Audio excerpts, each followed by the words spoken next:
April 15th, 1817.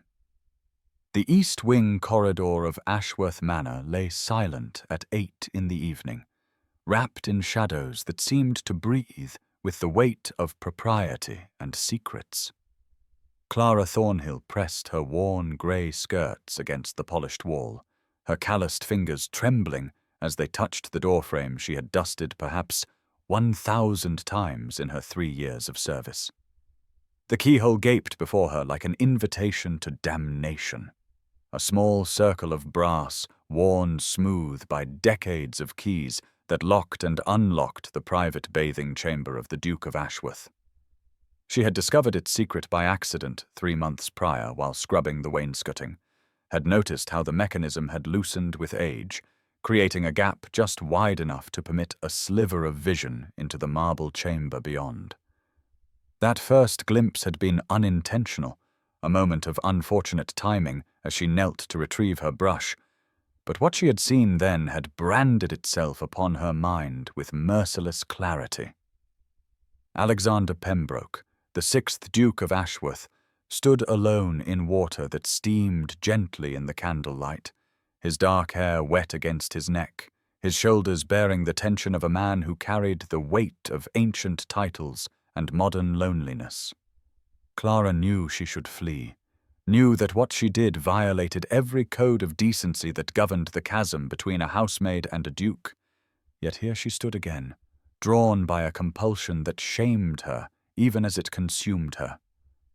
Through the narrow aperture she could see him now, his movements slow and weary as he shed his evening clothes, the candlelight painting golden shadows across skin she had no right to observe. The scent of lavender soap drifted through the gap, mingling with the humid warmth that emanated from the chamber, and Clara closed her eyes against the wave of longing that threatened to overwhelm her remaining sense. He was beautiful in his solitude, yes, but it was more than physical desire that drew her to this forbidden ritual. In these private moments, Alexander Pembroke was simply a man, stripped of the armor of ducal formality,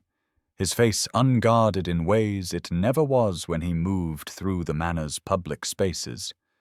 She watched him sink into the copper tub with a sigh that spoke of exhaustion deeper than physical weariness, watched him rest his head against the curved rim as if the water might wash away burdens that titles and wealth could not ease. Clara's heart clenched with something dangerously close to tenderness, a feeling she had no right to harbor for a man who existed in a world as distant from hers as the stars. A floorboard creaked somewhere behind her, and Clara's blood turned to ice. Mrs. Langley's voice echoed from the servant's stair, calling instructions to another maid, and Clara pressed herself flat against the wall, her breath trapped in her chest. The housekeeper's footsteps approached, steady and purposeful, and Clara abandoned her post with silent desperation, slipping into the alcove that housed the linen cupboard just as Mrs. Langley's stern profile appeared at the corridor's end. Hidden among the lavender-scented sheets, Clara pressed a hand to her racing heart, and felt the full weight of her transgression settle upon her shoulders like a yoke she could neither carry nor set down. April 16th, 1817. The kitchen of Ashworth Manor stirred to life at 6 in the morning, the air already thick with the scent of baking bread and the sharp commands of cook directing her domain with military precision. Clara's hands moved through the familiar motions of scrubbing the copper pots, the rough bristles of the brush abrading skin already raw from years of service, her calloused fingers a testament to the grinding repetition of her station. She had barely slept, her mind returning again and again to the keyhole, to the sight of Alexander Pembroke in his private vulnerability, to the way his shoulders had carried such visible weariness. The guilt sat in her stomach like spoiled food, curdling with a shame that made her want to scrub her own skin as vigorously as she attacked the pots. Mary Colburn worked beside her at the washing table, her cheerful face animated with the gossip that sustained the servants through their endless labor, and she nudged Clara with a familiar elbow. "You are miles away this morning." she teased, her voice low enough to escape Cook's notice. Dreaming of some handsome footman, perhaps. Clara managed a weak smile and shook her head, unable to meet her friend's eyes, knowing that the truth of her transgression would horrify even Mary's generous spirit. Thomas Whitmore, the butler whose sharp eyes missed nothing that occurred within the manor's walls, passed through the kitchen with his customary air of superiority, his gaze falling upon Clara's work with evident disapproval. "These pots are still spotted," he announced coldly, his finger pointing to marks Clara could barely discern. "A housemaid who cannot manage basic duties is of questionable value to this household." Clara murmured an apology and bent to her task with renewed vigor, her cheeks burning with the familiar sting of his criticism, a reminder that she occupied the lowest rung of a hierarchy that stretched far above her reach. Through the open doorway that connected the kitchen to the main hall, she caught a glimpse of the Duke himself, passing with his steward, their heads bent together in discussion of estate matters that existed in a realm as foreign to her as distant continents. Alexander Pembroke moved with the unconscious grace of someone who had never questioned his right to occupy space, his dark coat perfectly tailored, his profile serious as he listened to reports of tenants and harvests, and matters of consequence. He did not glance toward the kitchen, did not acknowledge the invisible army of servants whose labor maintained the gracious facade of his existence, and Clara felt the familiar ache of her own insignificance settle over her like a heavy cloak. She was nothing to him, less than nothing, a ghost who moved through his house, leaving no impression beyond clean floors and polished silver. Mrs. Langley appeared in the doorway with her ever-present ledger, her stern face surveying the kitchen with the practiced eye of one who had maintained order in great houses for 30 years. "Clara," she called, her voice cutting through the kitchen's din, "you will attend to the east wing today. The chambers require thorough cleaning." Clara's heart lurched against her ribs, her hands stilling in the wash water as the assignment fell upon her like a sentence. The east wing meant the corridor, meant proximity to that door and that keyhole and the terrible temptation she had promised herself she would resist. She nodded her acceptance, not trusting her voice, and felt Mary's curious gaze upon her as Mrs. Langley departed. The morning stretched ahead with the weight of an impossible test, and Clara knew with sick certainty that her resolve was already crumbling. April 16th, 1817. The east wing corridor stretched before Clara at 8 in the evening like a passage into temptation itself, the familiar silence broken only by the distant chiming of the manor's great clock marking the hour when Alexander Pembroke retreated to his private chambers. She had sworn to herself throughout the long day that she would not return to this place, had repeated the vow like a prayer as she scrubbed floors and polished silver and endured Thomas Whitmore's sharp criticisms, yet her feet had carried her here with the inevitability of water flowing downhill. The keyhole waited in its familiar place, that small circle of worn brass that had become the aperture through which her entire existence seemed to focus, and Clara knelt before it with trembling hands pressed against the doorframe as if seeking forgiveness from the wood itself. Through the gap she could see him already in the marble chamber, and something in his bearing tonight struck her with unexpected force. Alexander Pembroke moved with none of the grace she had observed before, his shoulders carrying a weight that seemed to bow his spine, his face marked by lines of exhaustion that aged him beyond his 32 years. He shed his evening clothes with mechanical movements, letting the fine fabric fall to the floor with uncharacteristic carelessness, and when he sank into the copper tub, the sigh that escaped him spoke of a weariness that no amount of hot water could ease. Clara watched as he rested his head against the tub's curved rim, his eyes closed, and she noticed for the first time a scar that marked his left shoulder, a pale line against his skin that suggested some past injury or perhaps a childhood accident. The detail seemed unbearably intimate, a small imperfection that made him somehow more real, less the distant figure of authority, and more a man who had lived and suffered and carried marks upon his body as she carried calluses upon her hands. Then he spoke aloud, his voice quiet but clear enough to carry through the gap, and Clara's breath caught in her throat. "The loneliness of command is a peculiar burden," he said to the empty air, his words measured as if he were addressing some invisible companion. "My brother understood it. He carried it better than I ever shall."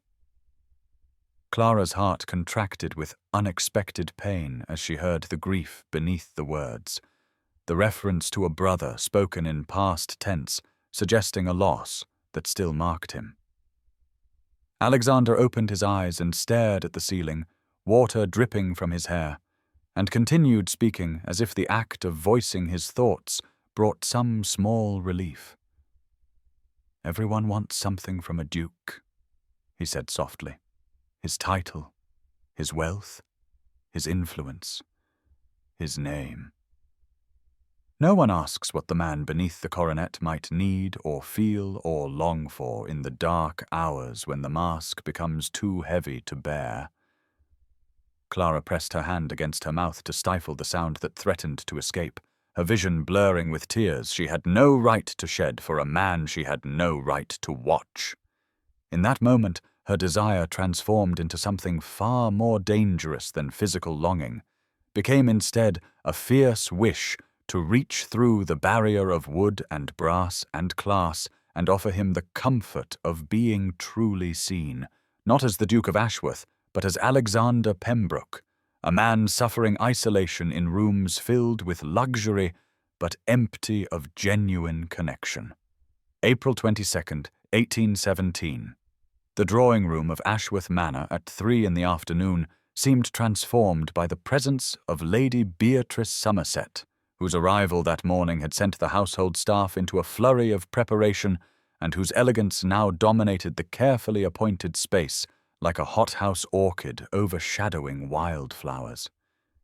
Clara stood near the sideboard with silver tea service in hand, her worn grey dress and plain mob cap marking her as part of the invisible machinery that sustained such gatherings, and she watched with something like despair as Lady Beatrice arranged herself upon the settee in a gown of emerald silk that caught the light with every calculated movement. The widow was perhaps 28 years old, her beauty the polished sort that came from wealth and leisure, and the attentions of skilled ladies' maids, her dark hair dressed in the latest fashion, and a diamond necklace glittering at her throat with casual extravagance.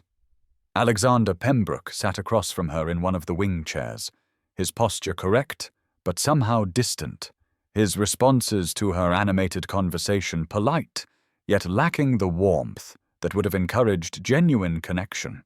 Clara poured tea with steady hands despite the churning in her stomach, moving through the ritual of service while her entire being focused on the scene before her with painful intensity. Lady Beatrice spoke of London society and mutual acquaintances and the tedium of country life in a voice pitched to suggest sophisticated boredom, and Clara could see the performance beneath, the words, the way the widow angled her body to display her figure to advantage and touched Alexander's arm with practiced familiarity. This was a woman who belonged in his world, whose breeding and fortune and social graces made her the obvious choice for a duke seeking a suitable wife, and the contrast between Beatrice's polished elegance and Clara's rough hands and simple dress struck like a physical blow.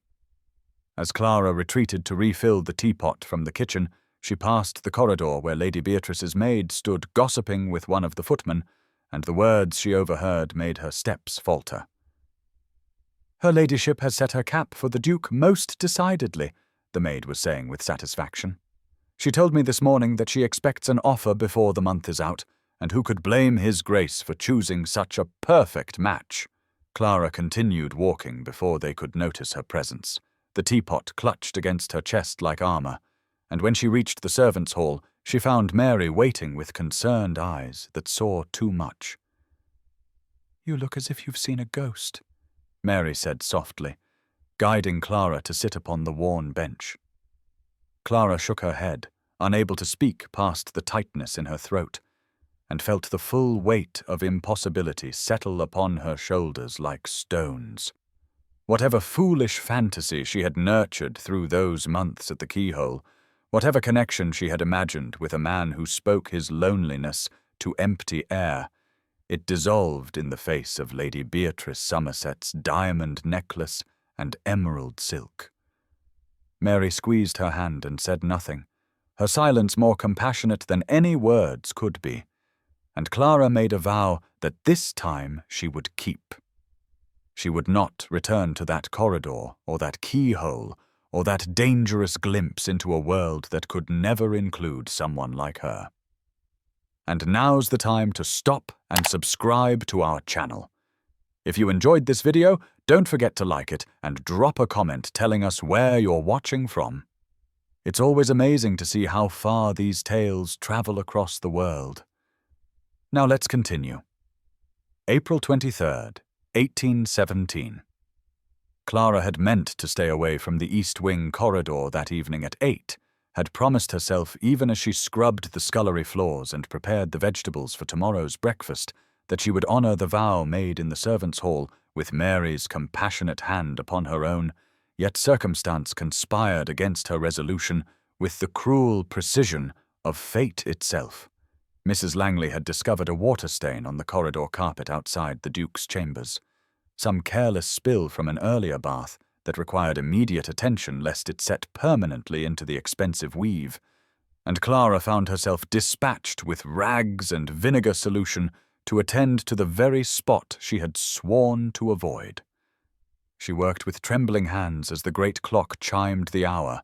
knowing that beyond the heavy door Alexander Pembroke would be entering, his private sanctuary for the nightly ritual she had observed for 3 months, and despite every rational thought, screaming that she should finish quickly and flee, her fingers seemed to move with deliberate slowness over the damp carpet. The stain lifted gradually beneath her ministrations, and when she had no more excuse to remain, she found herself kneeling there in the empty corridor with her cleaning supplies beside her and the keyhole waiting like a test of character she had already failed a dozen times before. Clara pressed her eye to the worn brass circle with a sense of helpless surrender, and what she saw through that aperture struck her with unexpected force. Alexander Pembroke stood beside the copper tub with his back to the door, still fully clothed in the evening attire he must have worn to dinner with Lady Beatrice. And even from this limited vantage, Clara could see the rigid tension in his shoulders and the agitated movements of his hands as he loosened his cravat with sharp, frustrated gestures. He shed his coat and waistcoat with none of his usual methodical care, letting the expensive garments fall to the marble floor as if they offended him. And when he finally spoke aloud, his voice carried an edge of barely controlled anger that made Clara's breath catch. Tedious conversations with hollow people who speak in platitudes and care only for appearances, he said to the empty room, his words clipped and harsh. An entire evening discussing nothing of substance with someone who sees only a title and a fortune and performs her interest like an actress upon a stage. Clara watched as Alexander braced his hands against the edge of the tub and bowed his head, his frustration giving way to something that looked like weary resignation.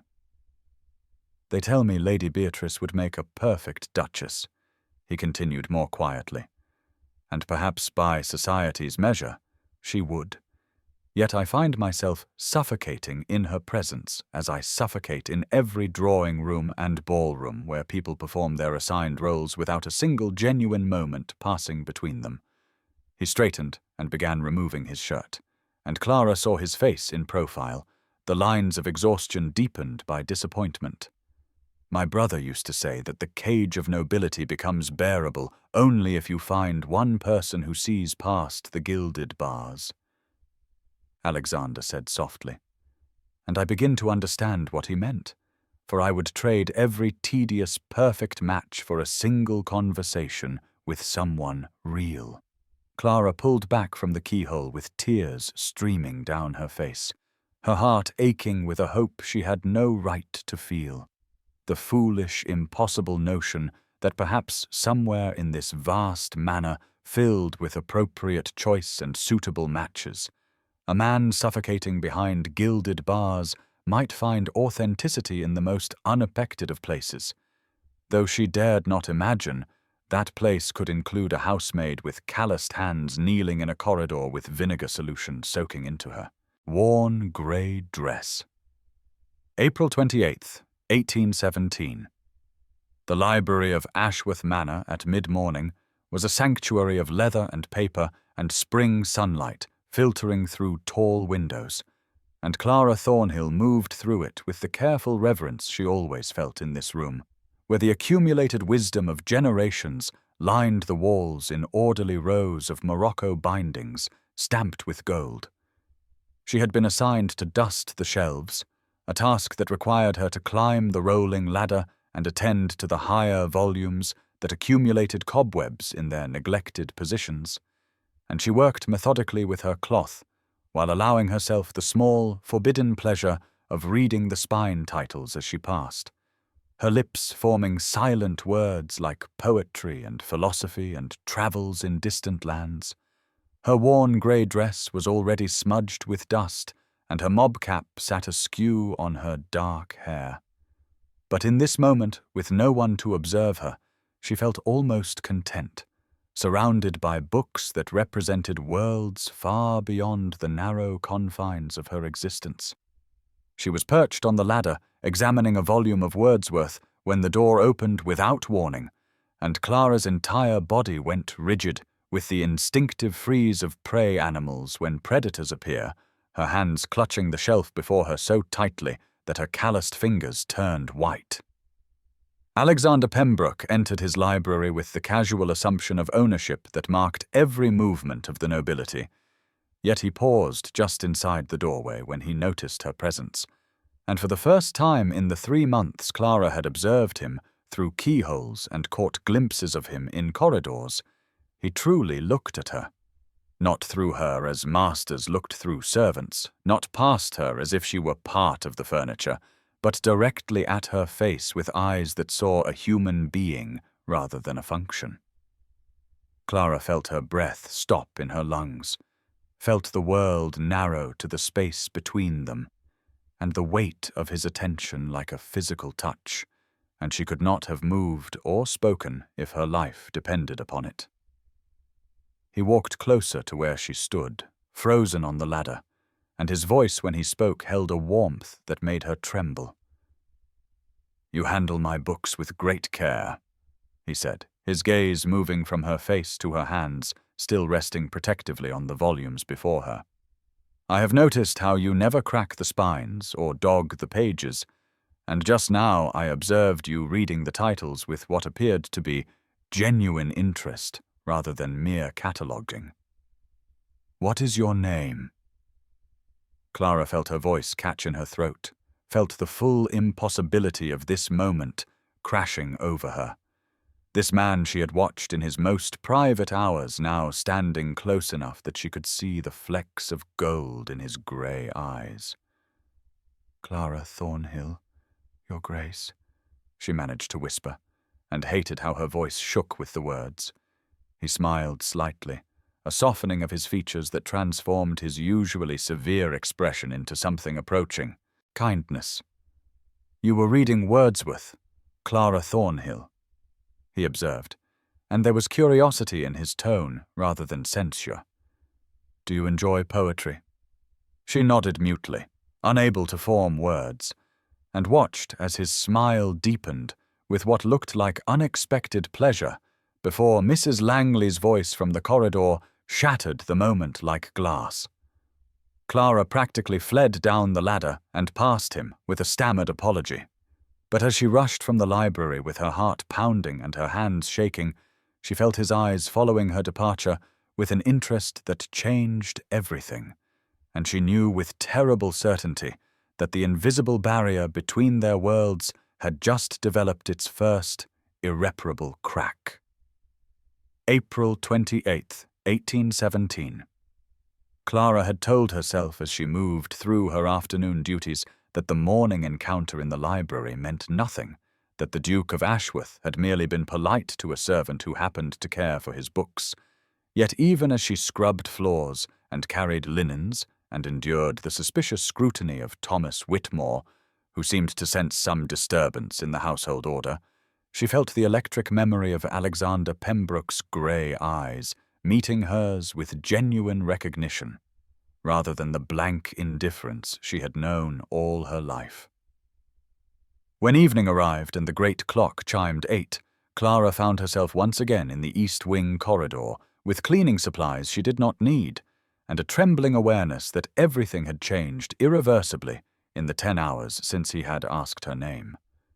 She knelt before the keyhole, with her heart hammering so violently she feared it might be audible through the heavy door, and when she pressed her eye to the worn brass circle, the scene beyond struck her with paralyzing force, because Alexander Pembroke stood in his customary position beside the copper tub, removing his evening clothes with the same methodical care she had observed for 3 months. Yet something in his bearing suggested a heightened awareness that had not existed before. Clara watched as he shed his coat and loosened his cravat, watched the familiar ritual unfold with the lamplight casting golden shadows across the marble floor and steam rising from the bath water scented with lavender. But then Alexander paused in the act of unbuttoning his shirt and turned his head slightly toward the door, not looking directly at it, but tilting as if listening for some sound only he could detect.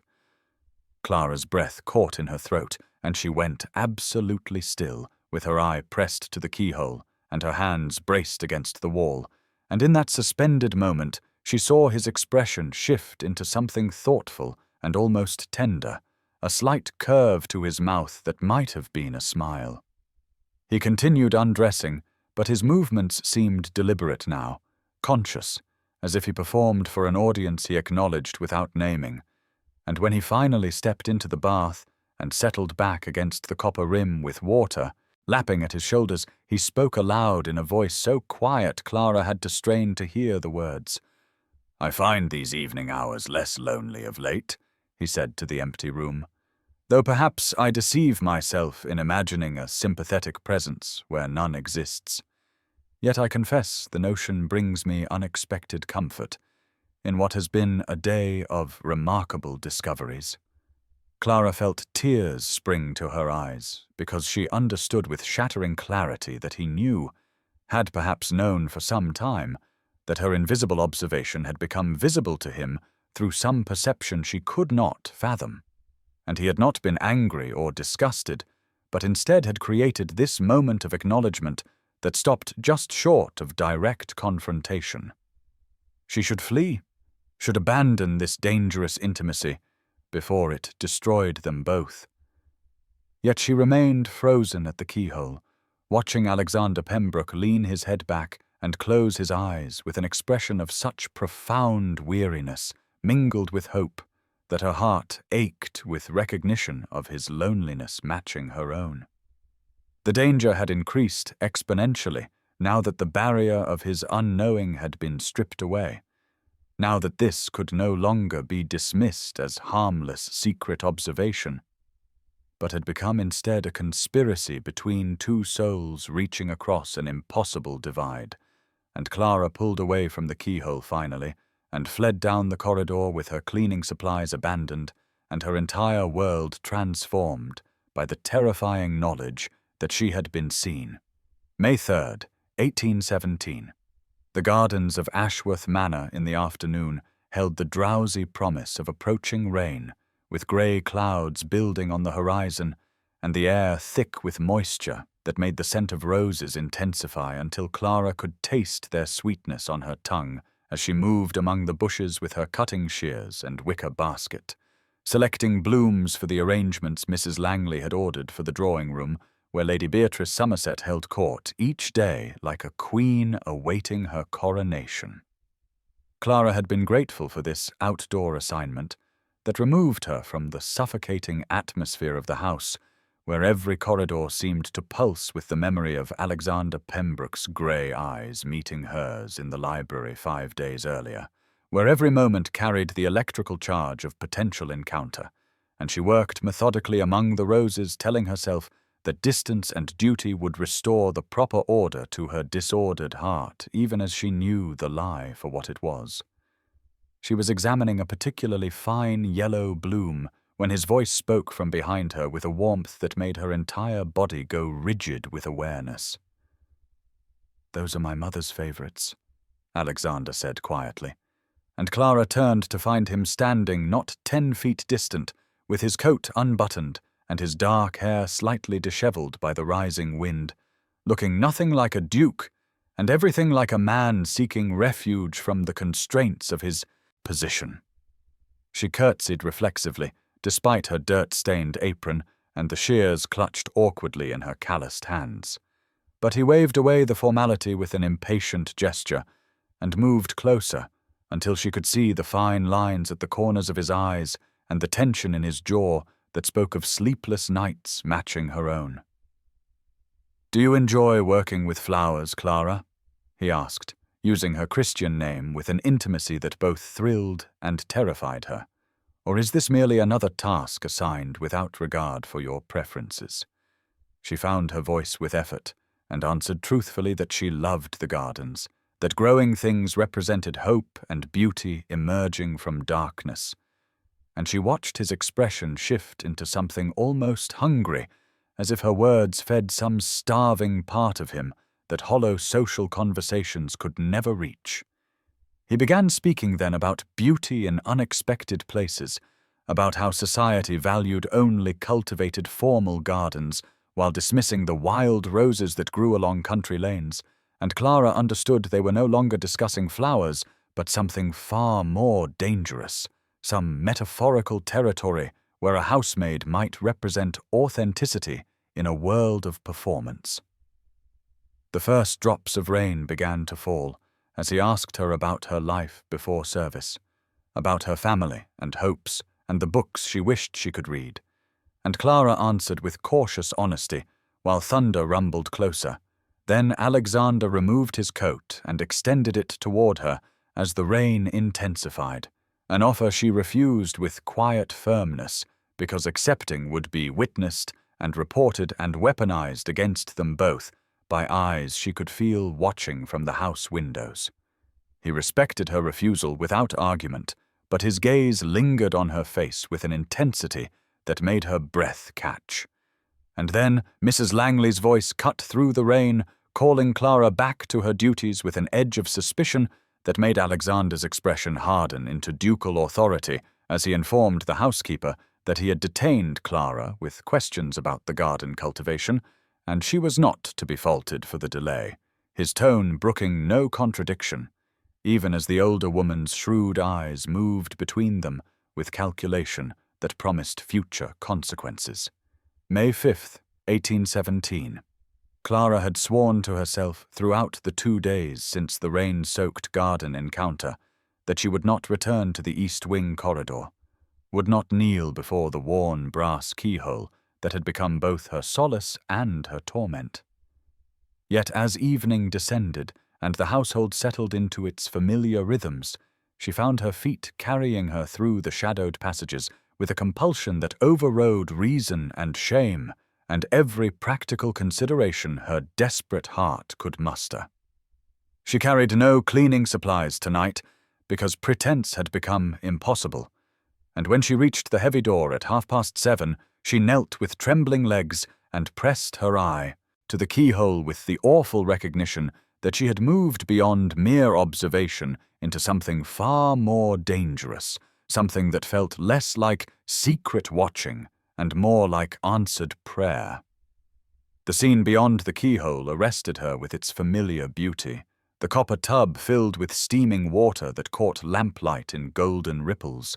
the marble floor reflecting wavering shadows, the scent of lavender drifting through the narrow opening, and Alexander Pembroke standing beside the bath, removing his evening clothes with movements that seemed deliberate and conscious in a way that made Clara's breath catch in her throat. He unbuttoned his waistcoat slowly,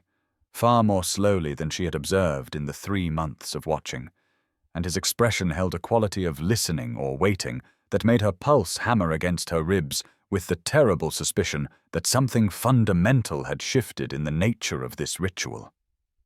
Alexander folded his waistcoat with precise care and draped it over the chair, then began working the buttons of his shirt while turning slightly toward the door, not looking directly at it, but positioning himself so that his profile caught the lamplight in sharp relief.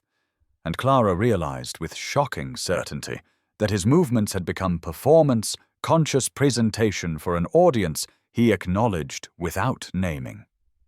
He removed his shirt to reveal the muscled torso she had memorized in secret, the scar on his left shoulder that she knew came from a riding accident in his youth. And then he paused and spoke aloud to the empty room in a voice that carried clearly through the keyhole. "I find these evening hours less lonely of late," he said quietly, as if musing to himself, "though perhaps I deceive myself in imagining a sympathetic presence that shares these moments of solitude." Clara's entire body went rigid with the terrible understanding that crashed over her like a wave breaking against cliffs. Because he knew, had somehow known or sensed or intuited that she watched, and rather than being disgusted or angry, he had created this moment of oblique acknowledgement that stopped just short of direct confrontation. She should flee,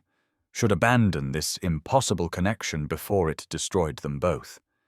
Yet she remained frozen at the keyhole as Alexander stepped into the bath and settled back against the copper rim with water lapping at his shoulders, his eyes closing with an expression of profound weariness mingled with something that looked almost like hope. He spoke again, so quietly she had to strain to hear above the thundering of her own heart. "I confess I hope whoever shares these quiet interludes understands that connection between souls transcends the arbitrary conventions of position and propriety,"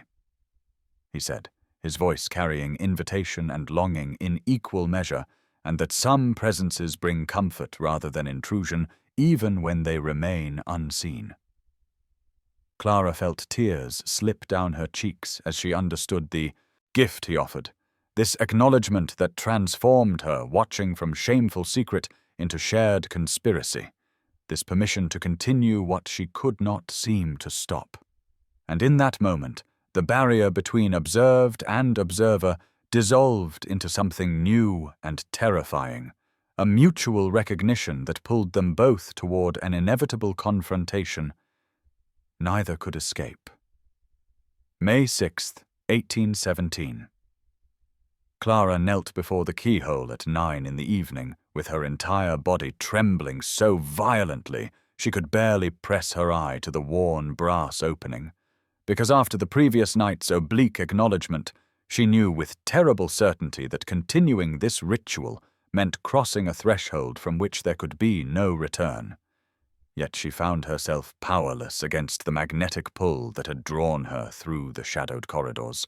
to this spot that had become the axis around which her entire existence revolved. The bathing chamber beyond appeared empty at first, with only lamplight flickering across the marble floor and steam rising from the filled copper tub, and Clara had begun to think perhaps Alexander had abandoned their unspoken appointment when the door suddenly swung open from the inside, and she found herself staring not through the keyhole, but directly into the grey eyes of Alexander Pembroke, standing before her in a silk dressing gown, with an expression of such tender determination that her breath stopped entirely in her chest. He extended his hand toward her without speaking, and Clara remained frozen on her knees, unable to move or think or do anything but stare at him, with tears already streaming down her face, until he spoke her name with such gentleness that something broke open inside her, and words began pouring out in a desperate confession about the 3 months of watching, the shame that consumed her, the inability to stop despite knowing the wrongness of it, the loneliness that had driven her to seek connection even through a keyhole because she had been invisible for so long that even secret observation felt like a kind of communion. Alexander listened without interrupting while she wept and confessed and apologized. Then he knelt before her on the corridor floor, so their eyes were level, and took both her hands in his with a touch so warm and solid that it anchored her spiraling panic. And he told her quietly that he had noticed her in the household 3 weeks earlier, had seen the way she moved through rooms like a ghost seeking substance, had recognized in her eyes the same desperate isolation that plagued his own privileged existence, and he had been hoping she would find the courage to stop hiding because he was tired of the barriers that separated souls who might otherwise find solace in genuine recognition. Clara began to protest that she had no right to such recognition, that she was nothing and he was everything, and the distance between them could not be bridged by wishful thinking. But Alexander rose and drew her gently to her feet and led her through the doorway into the bathing chamber she had only ever glimpsed through the keyhole, the room seeming both familiar and utterly strange now that she stood within it.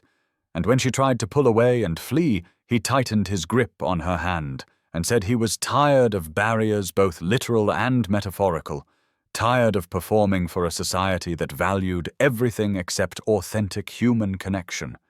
And then, before she could comprehend his intention, he pulled her forward, and they tumbled together into the warm water of the copper tub, with Clara fully clothed and gasping at the shock of it. The water closed over her worn grey dress and soaked through to her skin as Alexander held her against his chest with arms that felt impossibly strong and impossibly gentle, and Clara found herself sobbing against his shoulder while he whispered into her wet hair that she was seen, truly seen,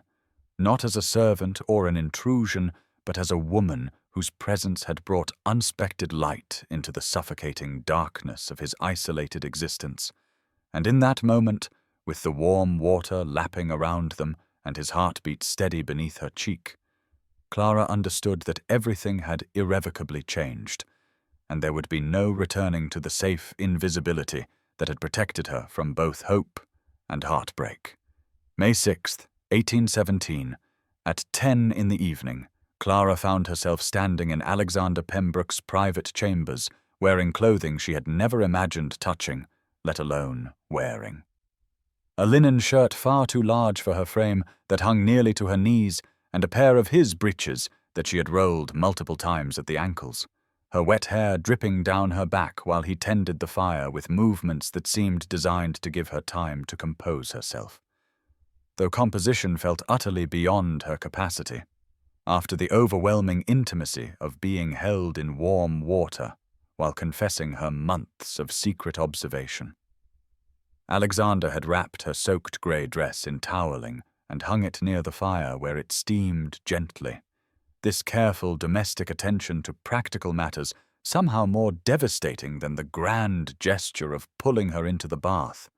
And when he finally turned from the flames to face her, his expression held such tender certainty that Clara felt tears threatening again, despite her desperate attempt to maintain some shred of dignity. He gestured toward the chair closest to the fire, and she sank into it gratefully because her legs had begun trembling with exhaustion and overwhelming emotion, and Alexander pulled the second chair close so they sat facing each other with perhaps 2 feet between them, a distance that felt simultaneously too close and impossibly distant after the pressing intimacy of his arms around her in the water. They looked at each other in silence for a long moment that stretched and deepened until Clara found words spilling from her without conscious intention,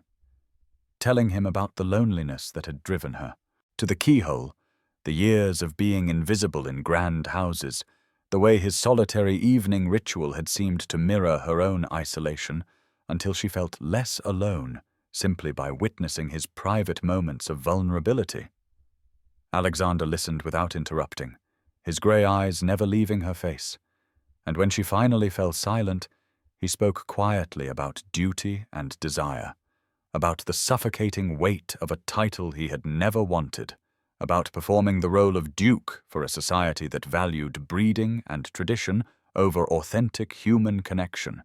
about the slow death of living according to expectations that left no room for genuine feeling or spontaneous joy. He confessed he had been suffocating under obligations and empty social rituals until he noticed her 3 weeks earlier, moving through his household like a ghost seeking substance, and something in her careful, invisible presence had woken a desperate hunger for reality over performance. Clara protested that what he described was impossible, that a duke could not court a housemaid without destroying his position and reputation, but Alexander leaned forward and took both her hands in his and said with quiet intensity that he rejected that framework entirely, that he would rather live as a genuine man with limited social standing than continue existing as a hollow duke in a cage of propriety. And then he asked not whether she understood the impossibility, but whether she felt what he felt. This magnetic pull toward authentic connection that transcended every rational argument against it. Clara found herself admitting through fresh tears that she did feel it, had felt it for months, and Alexander smiled for the first time since pulling her from the corridor and declared his intention to court her properly regardless of consequence, asking formal permission to pursue what had begun in secret and confusion. And Clara felt terror and exhilaration war within her chest as she whispered yes to a future that seemed both impossible and inevitable. May 7th, 1817. At 7 in the morning, Clara slipped through the servants' entrance just as the first pale light began filtering through the kitchen windows, her body aching with exhaustion, and her mind spinning with the impossibility of everything that had transpired in Alexander's chambers, and she had barely removed her cloak when Mary Colburn appeared at her elbow with eyes wide with concern and whispered questions about where Clara had been all night, because her bed had remained empty, and the household would soon wake and notice her absence. Clara found herself unable to form coherent explanations, her thoughts still tangled in the sensation of Alexander's arms around her in the water, and his declaration of intention to court her despite every rational argument against such madness. So she simply squeezed Mary's hand and promised to explain later when she could find words adequate to the overwhelming confusion of hope and terror that consumed her entirely. The kitchen erupted into its usual morning chaos as the cook arrived and began barking orders while other servants shuffled in, rubbing sleep from their eyes. And Clara moved through her tasks with mechanical precision while her mind remained locked in the private chambers where everything had changed, until the bell rang, summoning staff to lay breakfast in the dining room, and she found herself carrying tea service into the space where Lady Beatrice Somerset sat in emerald silk, looking every inch the Duchess she clearly intended to become. Beatrice barely glanced at Clara, while complaining in a voice pitched to carry about the declining standards of service in even the finest households, making pointed comments about staff who forgot their proper place and positions, and Clara felt her face burning as she poured tea with hands that trembled slightly until Alexander entered the room and surveyed the scene with grey eyes that missed nothing of Beatrice's calculated cruelty. He interrupted Beatrice's complaints with icy politeness to defend his household staff as exemplary and beyond reproach, his tone brooking no argument, and Clara watched Beatrice's blue eyes narrow with sudden sharp suspicion as she looked between Alexander and the maid he had chosen to defend so publicly. Mrs. Langley appeared in the doorway and gestured for Clara to follow her into the corridor, and once they stood alone in the shadowed hallway, the housekeeper studied Clara's face with an expression mixing concern and warning before speaking quietly about how unnatural attention from the master brought only danger and heartbreak to servants who forgot the unbridgeable distance between their worlds. Clara wanted to protest that Alexander saw no such distance, that he had declared his intention to reject the very framework that demanded such separation. But the words died in her throat, because speaking them aloud would make real something that still felt like a fever dream, born of loneliness and desperate longing. The morning continued with Clara hyper-aware of eyes watching her from every corner, Thomas Whitmore the butler observing her movements with naked suspicion, other servants whispering behind their hands, and she had begun to feel suffocated by the scrutiny, when a commotion at the front entrance announced the arrival of Lord George Carstairs, Alexander's friend from university days, whose liberal politics and easy manner had made him somewhat scandalous in rigid social circles. Clara caught only a glimpse of Carstairs as Alexander greeted him warmly in the entrance hall, but something in the visitor's open, friendly countenance and the way Alexander's shoulders relaxed slightly in his presence suggested that perhaps not everyone in the Duke's world would condemn what had begun in secret the previous night, and Clara clung to that small hope even as fear whispered that the household's shifting awareness would destroy everything before it could truly begin. May 10th, 1817, at 4. In the afternoon, Lady Beatrice Somerset sat in the drawing-room of Ashworth Manor, orchestrating what she clearly intended as her triumph, having sent invitations to local gentry families for an impromptu gathering where she positioned herself at the center of the room in pale blue silk that matched her calculating eyes, holding court as though already mistress of the estate, while Alexander stood near the windows with visible discomfort, tightening the corners of his mouth.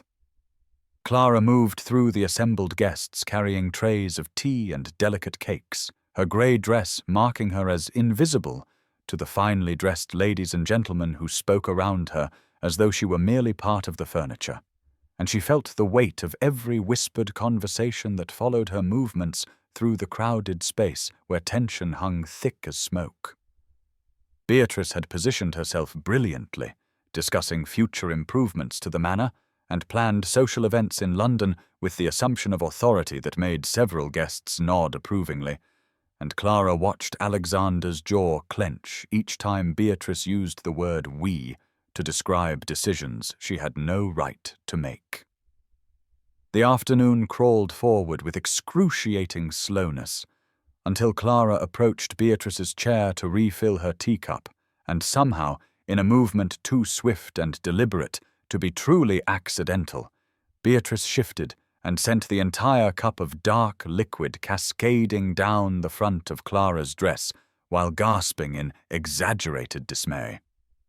The room fell silent as Beatrice immediately began apologizing in a voice pitched to carry, while simultaneously suggesting that the clumsy maid had bumped her arm, that standards of service had declined shockingly, that perhaps the staff required better supervision, and Clara stood frozen with hot tea soaking through her bodice, while shame burned her cheeks and every eye in the room fixed upon her moment of humiliation. Alexander crossed the space in 3 long strides, and his voice cut through the silence with cold fury as he declared that the fault lay entirely with the guest who had moved carelessly, that his staff were beyond reproach, that Miss Thornhill in particular demonstrated grace and competence that put many of supposedly superior breeding to shame, and the use of her surname rather than simply her position sent shock rippling through the assembled company like a stone dropped in still water. Beatrice's face went white and then red as whispers erupted around the room, guests leaning toward each other behind raised fans and gloved hands, and Clara realized with sinking horror that Alexander's defense had been too passionate, too personal, that his use of her name marked her as someone he noticed in ways that transcended appropriate distance between master and servant. She fled to the kitchens where Mary found her shaking and revealed in urgent whispers that Beatrice had been spreading rumors for days about the Duke showing inappropriate attention to a certain housemaid, that the servants' quarters buzzed with speculation, that Clara's nighttime absence had been noted and discussed, and Clara felt the walls closing in as she understood that her very presence in Alexander's life was becoming the weapon his enemies would use to destroy him. Lord Carstairs appeared in the doorway and requested a private word with Alexander, and through the crack in the kitchen door, Clara watched the two men speak in low, urgent tones until Carstairs clapped Alexander on the shoulder with an expression of support that suggested he had just pledged his allegiance to whatever scandalous choice his friend intended to make. May 11th, 1817. At midnight, Clara Thornhill knelt on the cold floor of the tiny room she shared with Mary Colborne and folded her 3 worn dresses into a cloth bundle with hands that shook so violently she could barely manage the simple task, her heart breaking with each item she placed inside, because she understood with terrible clarity that her continued presence at Ashworth Manor would destroy the man she loved more certainly than any enemy could accomplish through malice or design. She had written a brief note in her awkward script explaining that she could not be the weapon used against him, that his reputation and position mattered more than her desperate longing, that loving him meant protecting him even from herself. And she left this folded paper on her pillow, where Mary would find it in the morning, and perhaps understand why Clara had vanished like morning mist burned away by sun. The house lay silent around her as she crept through shadowed corridors toward the kitchen entrance, carrying her meager belongings and wearing her least threadbare cloak, and the familiar spaces seemed to watch her departure with sad knowledge that some stories could not survive the cruel mathematics of class and expectation, no matter how genuine the feeling that animated them. The garden stretched before her in silver moonlight as she slipped through the kitchen door and followed the gravel path toward the estate gate, each step carrying her further from the brief, impossible happiness she had tasted in Alexander's arms when he held her in warm water and whispered that she was seen. And tears streamed down her face as she walked, because leaving felt like cutting out her own heart, but staying would destroy his future, and she loved him too much to allow that ruin. She had nearly reached the iron gate that marked the boundary between the estate and the wider world when she heard rapid footsteps behind her and turned to see Alexander running toward her in shirt-sleeves without coat or cravat, his dark hair wild and his grey eyes blazing with fury and desperate tenderness that stopped her breath in her throat.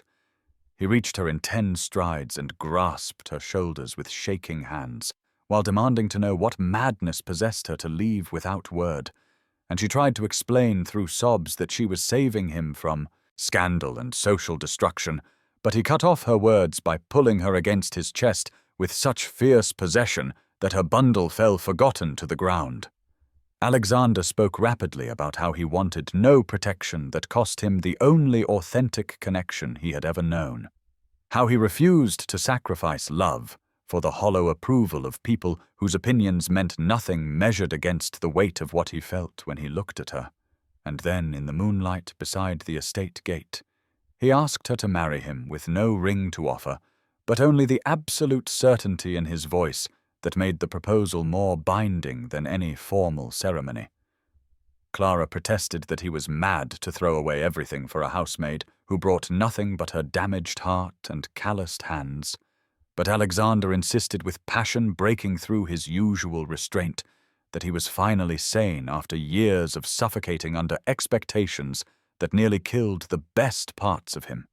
and he begged her not to make decisions based on fear when courage had brought them this far against impossible odds. May 11th, 1817, at 2 in the morning, Alexander Pembroke led Clara Thornhill back through the moonlit garden toward Ashworth Manor, with her hand clasped firmly in his as though he feared she might vanish like smoke if he loosened his grip,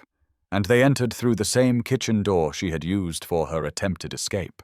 But now everything had transformed because she crossed the threshold, not as a fleeing servant, but as the woman the Duke of Ashworth had just asked to marry him in words that still echoed through her mind with impossible beauty. He brought her to his private study, where a fire burned low in the grate, and the familiar scent of leather and parchment wrapped around them like an embrace, and his hands shook visibly as he poured brandy into 2 crystal glasses that caught the firelight and threw amber shadows across the mahogany desk, scattered with estate correspondence that represented the weight of responsibility he carried every moment of every day. Clara stood frozen near the door, still protesting in a voice that trembled with hope and terror that this madness would destroy him, that society would never accept a housemaid as duchess, that his family and peers would turn against him with vicious certainty. But Alexander set down the brandy decanter with deliberate care and turned to face her, with grey eyes blazing with determination that silenced her frightened words before they could fully form.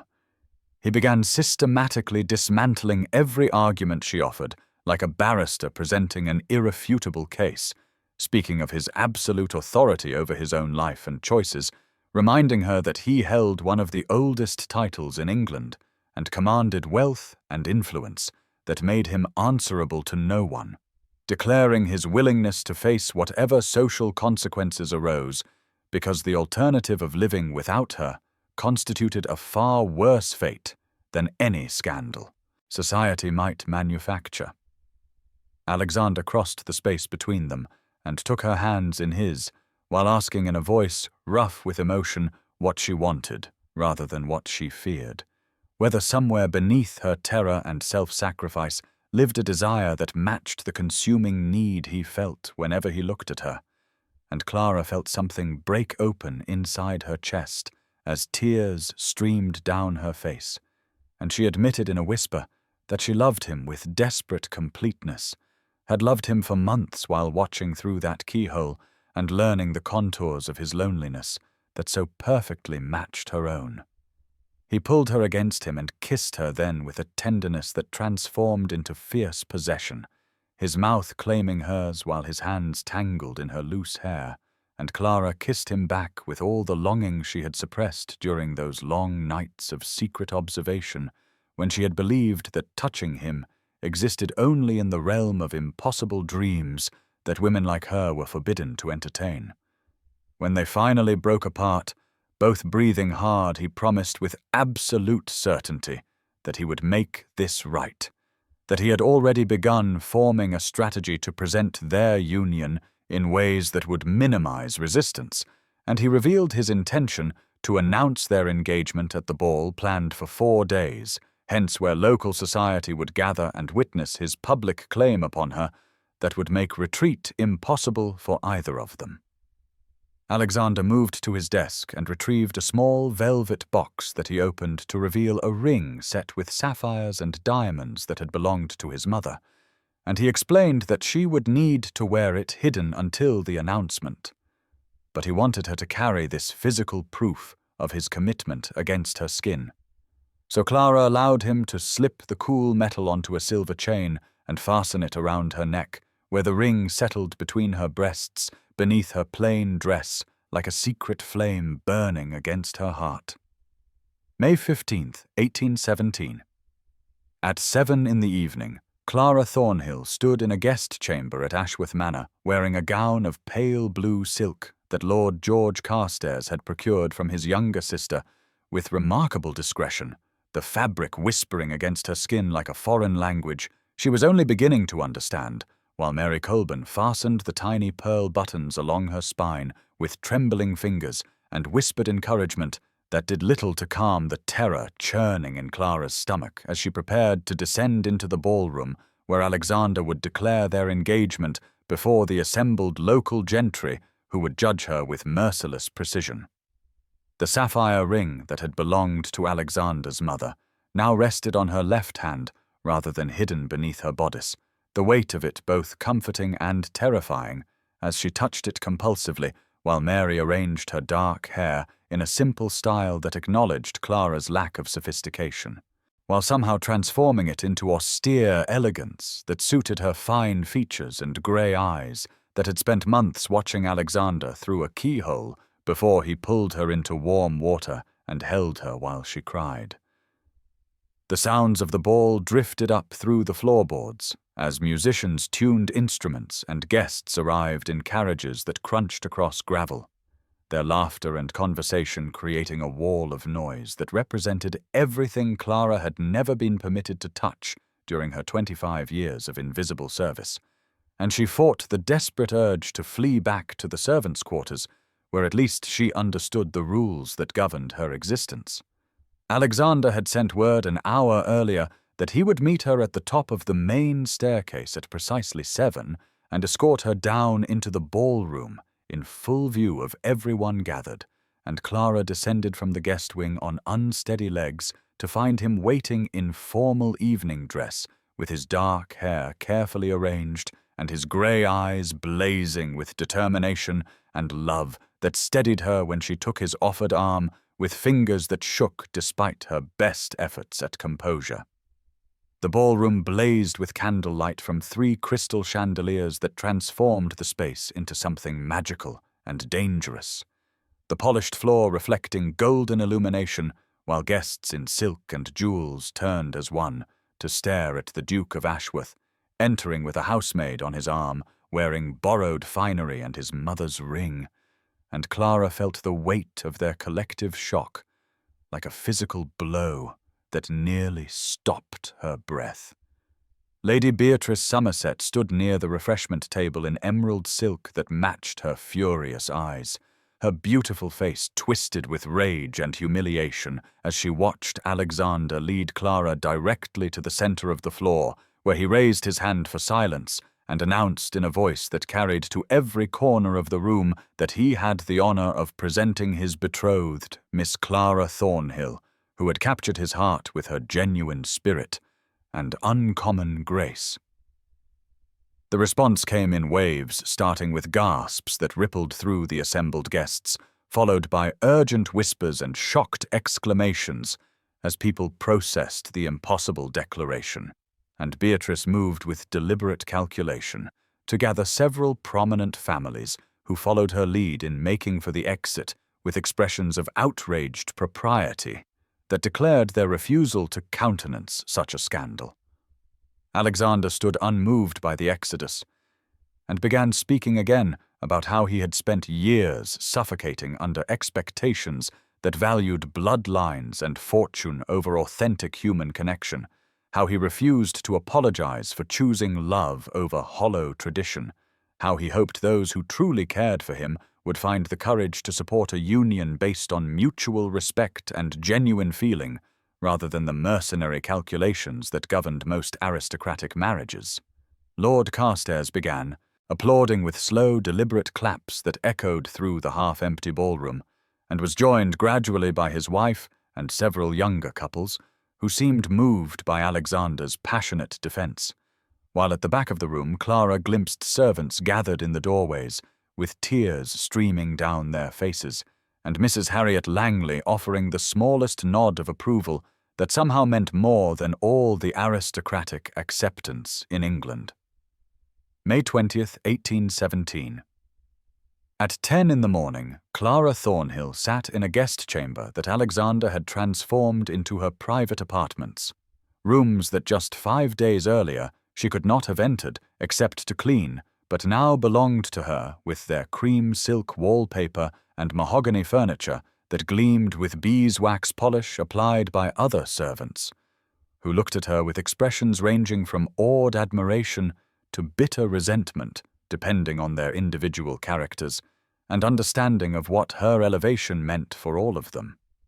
A tutor named Miss Margaret Fairfax perched on the settee opposite Clara,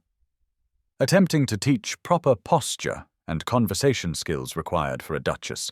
demonstrating how to hold a teacup with appropriate delicacy and discussing the complex hierarchy of social calls and visiting cards that governed aristocratic life. But Clara's attention kept drifting to the window, where spring sunlight illuminated gardens she had once tended as invisible labor, and now would walk through as mistress of the estate in a transformation so complete it felt like inhabiting someone else's skin.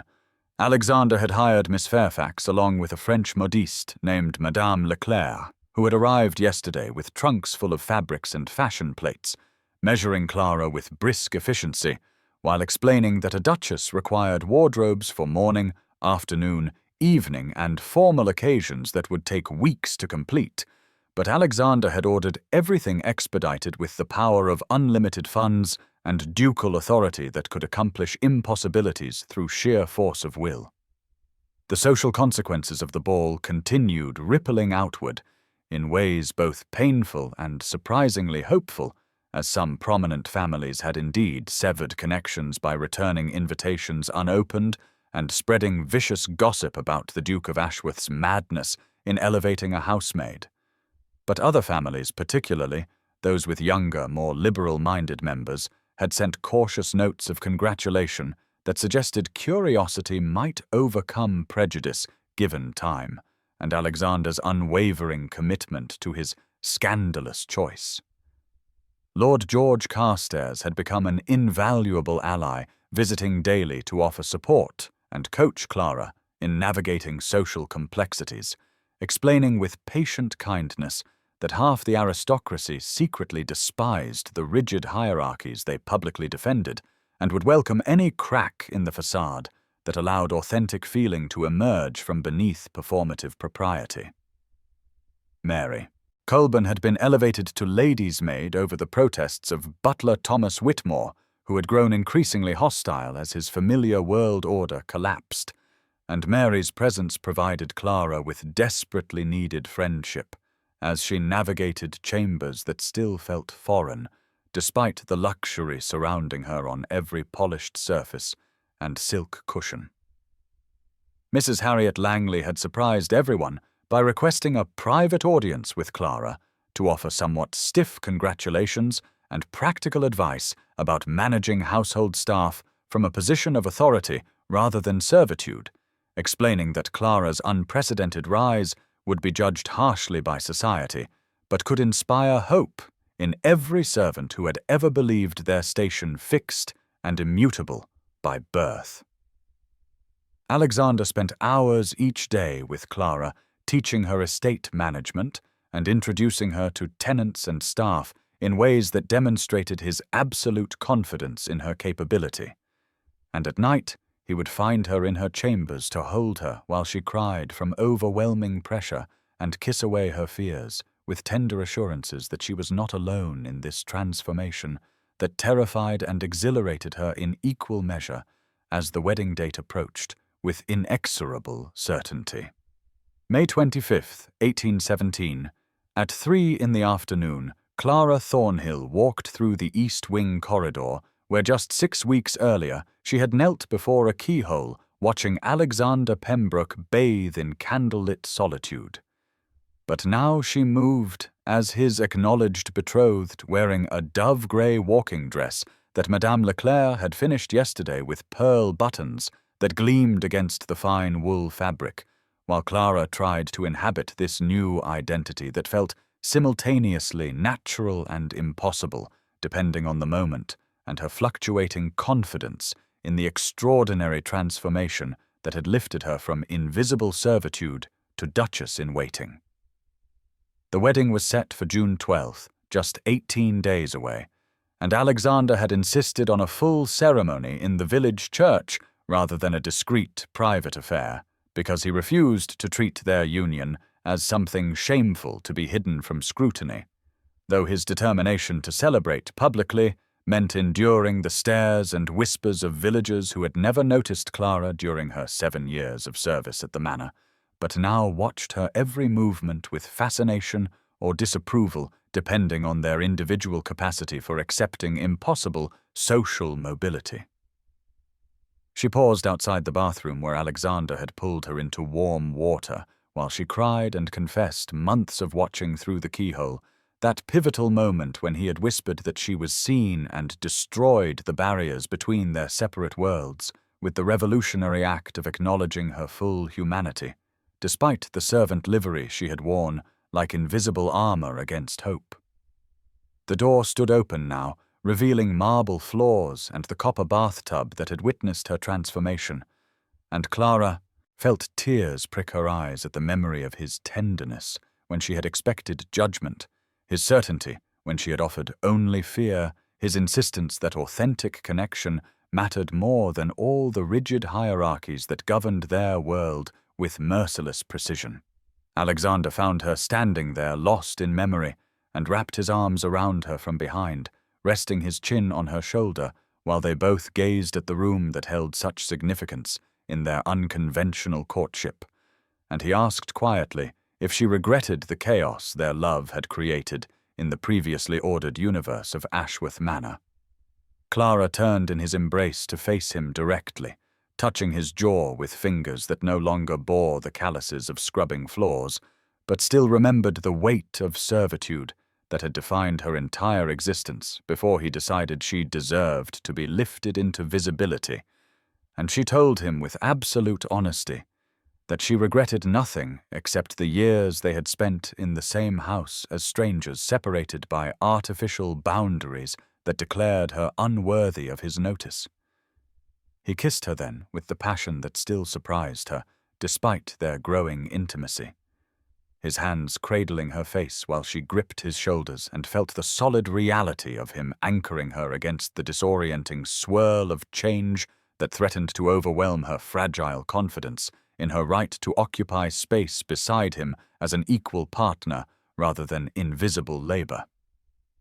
A discreet cough interrupted them, and they separated to find Lord George Carstairs standing in the corridor with an amused expression and news that several more families had sent acceptances for the wedding, including the Earl of Langdon, who was known for progressive politics and whose attendance would lend considerable legitimacy to the scandalous union that society was still processing, with mixed reactions ranging from outrage to cautious approval.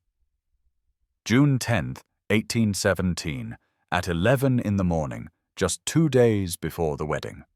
Clara Thornhill stood in the private chapel at Ashworth Manor while Reverend Edmund Blake conducted the final rehearsal of the ceremony that would bind her to Alexander Pembroke in matrimony that defied every social convention governing their stratified world, and the elderly clergyman had initially resisted performing the service until Alexander made a substantial donation to the village church and spoke passionately about the hypocrisy of Christian teachings that preached equality before God, while maintaining rigid earthly hierarchies that declared some souls more valuable than others based solely on accidents of birth. Mary Colburn sat in the front pew wearing a new blue dress that Clara had commissioned for her because Mary would stand as witness, along with Lord George Carstairs, the small wedding party reflecting Alexander's decision to keep the ceremony intimate, rather than subjecting Clara to the scrutiny of a large gathering filled with aristocrats who would attend only to judge and gossip about the scandalous mismatch between Duke and former housemaid.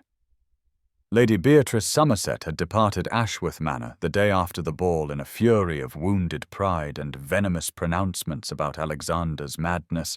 and rumour suggested she had returned to London society, spreading tales designed to damage his reputation.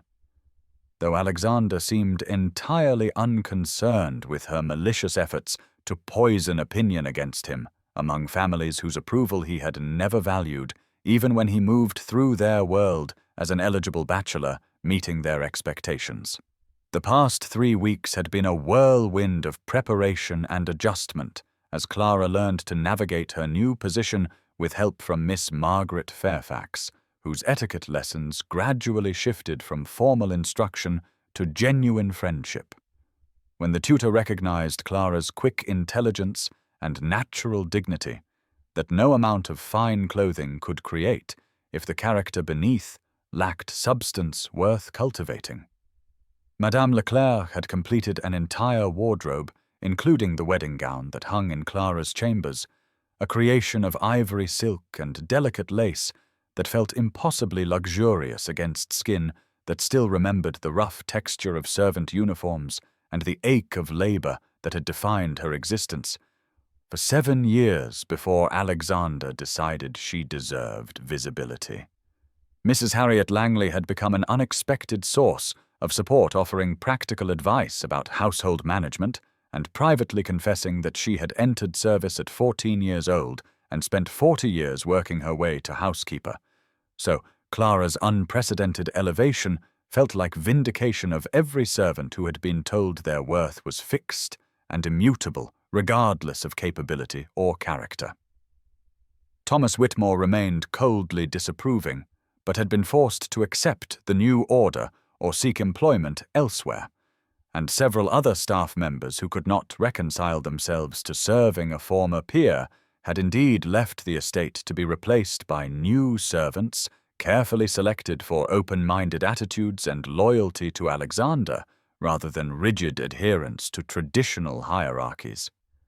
Alexander watched Clara practice her vows with an expression of such profound tenderness that she felt tears threaten despite her determination to maintain composure during the rehearsal. And when Reverend Blake instructed them to practice the kiss that would seal their union, Alexander pulled her close and whispered against her lips that in 2 days she would be his duchess, and he would spend the rest of his life ensuring she never regretted the courage it took to believe impossible love could become solid reality. June 12, 1817, at 3 in the afternoon. Clara Thornhill, who had been born to a tenant farmer and entered service at 18 years old with calloused hands and no prospects beyond a lifetime of invisible labor, stood in the vestibule of St. Mary's Church in the village of Ashworth wearing an ivory, silk gown that Madame Leclerc had sewn with such exquisite care that Clara felt transformed into someone she barely recognized when she glimpsed her reflection in the looking-glass that morning, though Alexander had insisted when he saw her that she looked exactly as she always had, beneath the fine clothing, beautiful and dignified, and entirely herself, despite the trappings of wealth that now adorned her frame. Mary Colburn stood beside her holding a bouquet of white roses from the manor garden, where Clara had once knelt in the dirt, cutting flowers for arrangements she would never be permitted to enjoy. And Mary's eyes were bright with tears of joy because she had witnessed the entire impossible journey from keyhole observation to this moment when Clara would walk down the aisle to marry a duke who had looked past every social barrier to see the woman hidden beneath servant livery and years of forced invisibility. The church bells rang out across the village, calling witnesses to the scandalous ceremony, and Clara could hear the murmur of voices from inside the sanctuary, where approximately 50 guests had gathered, including Lord George Carstairs and the Earl of Langdon, and several other progressive aristocrats who had decided that Alexander Pembroke's radical choice to marry for authentic love rather than suitable breeding deserved support, despite the uncomfortable questions it raised about the arbitrary nature of social hierarchies that governed their world with merciless precision. Mrs. Harriet Langley appeared in the vestibule wearing her best black dress with a cameo brooch at her throat, and she approached Clara with an expression that mixed approval and emotion as she adjusted the delicate lace veil that framed Clara's face and whispered that in 40 years of service she had never witnessed anything as brave or as right as what was about to occur in this church that preached equality before God, while its congregation practiced rigid earthly stratification. The organ music began to swell with the opening notes of the processional hymn, and Clara felt her hands tremble around the rose bouquet as Mary squeezed her arm and murmured encouragement, while the vestibule door opened to reveal the church interior with its stone columns and stained glass windows that cast colored light across the assembled witnesses, who turned as one to watch Clara's entrance. Alexander stood at the altar beside Reverend Edmund Blake, wearing formal attire with his dark hair swept back from his face, and when his eyes found Clara in the doorway, his expression transformed into such profound joy and certainty that her trembling ceased and her fear dissolved, because she knew with absolute conviction that this man who had pulled her from invisible servitude into full visibility would honor and cherish her regardless of what challenges their unconventional union would face in the years ahead. Clara took her first step down the aisle without a father to escort her, because she walked toward Alexander as herself rather than as property being transferred between men, and with each step she felt the weight of her past life as a housemaid falling away to be replaced by the extraordinary present reality, where she moved through space as a woman choosing love over safety and authentic connection over the bitter security of accepted limitations.